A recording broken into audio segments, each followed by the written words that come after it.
Good afternoon, my name is Alan Elfman. I'm with Visit Sedona TV and My AZ TV. Today we have the pleasure of interviewing Nikki Check, which is going to be running for the Yavapai County Supervisor. How are you? I'm doing great. Thanks for having me, Alan. It's my pleasure. And by the way, it's for District 3. There's 5 districts, but we're the 3rd one. Please explain a little bit more. Yeah. Well, so Yavapai County, as you said, has 5 districts, and District 3 includes from Perkinsville, Jerome, Clarkdale, Cottonwood, over to Quail Springs. So it ends around the 260, where the Jones Ford dealership is. And then includes part of Verde Santa Fe, most of Verde Santa Fe, Sedona, and VOC. So Lower Cornville's not included in that. There's a little finger into District 2, which is like Camp Verde, Rimrock, Page Springs. And then Sedona, as you probably know, is split between 2 different counties. So it's just for the Yavapai County portion. And it's the same zip code, but it's 2 different counties. Well, and I think it's a good place to start talking because the role of county supervisor I see as there's some direct things that you want your county supervisor to do, and then there's some more nuanced things. And so it's a big part of, it's a big question, I would say, that I get very regularly when I'm talking to people is, what does the county supervisor do? Yeah.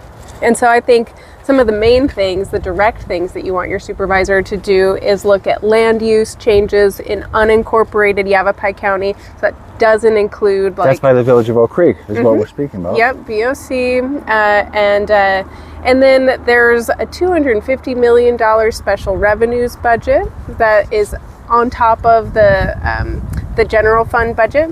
And those funds are to be distributed equitably. They don't have to be distributed equally throughout the district. So your supervisor really has to know what the priorities are as far as library funding or the flood control district and all the roads and all, the special improvement districts, all that stuff.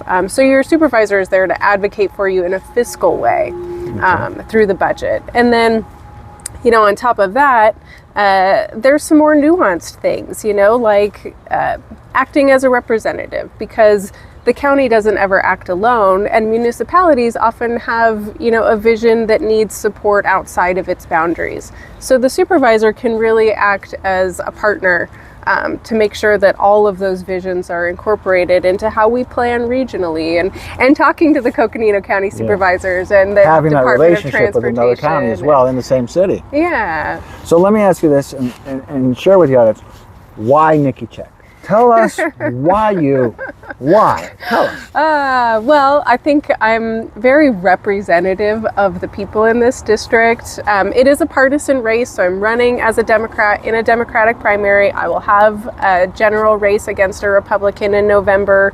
But I'm a very, moderate individual. I'm a centrist. And I think because I was born and raised here in Yavapai County, and also because, I've helped start an industry here with the wine industry through the Yavapai College's Southwest Wine Center, I really have an understanding of what's important to people here. I also ran for the state senate in 2016, and I did a lot of door knocking.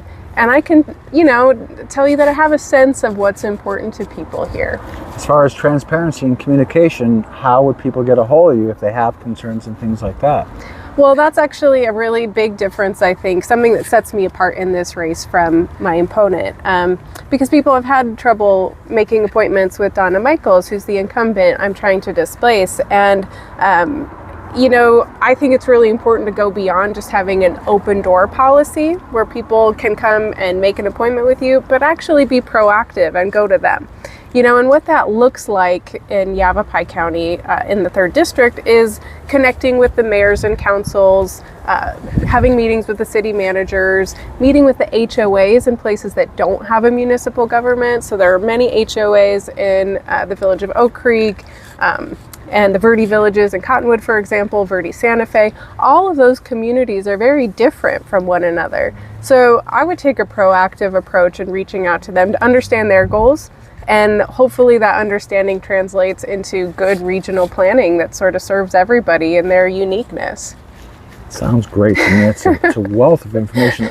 Before we go to our commercial break, I do want to address one hot topic that I've been noticing on Facebook, and that's about the Red Rock crossing.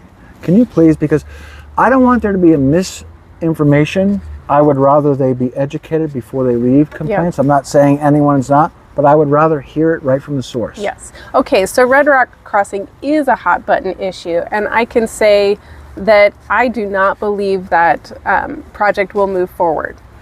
I can also say that it's not on my agenda. It's not on the list of things that I wish to push forward. And most of all, I can say that even if it were, the chances of that project going forward are so small because it's already been revisited so many times and there is not the political will.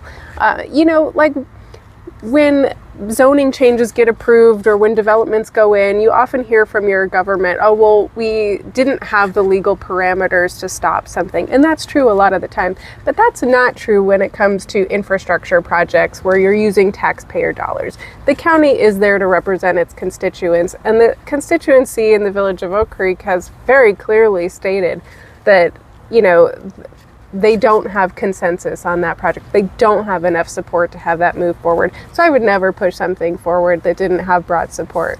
So some people are just jumping ahead before it even materializes out of fear, probably. I understand where the fear is coming from the news articles that have stated the Sedona City Council wants to revisit, and study all of the options in the county master transportation plan.